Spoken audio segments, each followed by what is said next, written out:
మాకు వర్షం పడతలేదు, మాకు పొలాలు లేవు, మాకు ఏం లేవు. రేవంత్ రెడ్డి వచ్చిండు, మాకు కాలమే లేదు. అంటే కాంగ్రెస్ వచ్చిన తర్వాత కాలం అయితలేదు. కేసీఆర్ వచ్చినప్పుడు మాకు మంచిగా వాన కొట్టింది, పొలాలు పండినాయి, మాకు అన్ని పండినాయి. రైతు బంధు వేసినామని చెప్తా ఉన్నారు కాంగ్రెస్ వాళ్ళు. వాస్తవానికి రైతు బంధు మాకు రైతు బంధు ఏది మరి?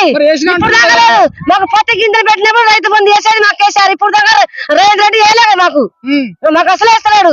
మాకు 2500 పంపుతున్నాడు, 2500 కూడా లేదు. మాకు ఇల్లు లేదు, మాకు ఏం లేదు, పింఛన్లు కూడా వస్తలేవు.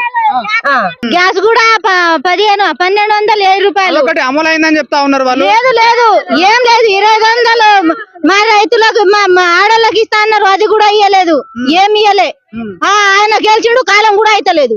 మా కేసీఆర్ సార్ ఉన్నప్పుడే మంచిగా ఉన్నది. ఇప్పుడు కరెంట్ కూడా చక్కగా రాత్రి కూడా ఏం చేసిండు కేసీఆర్ రైతు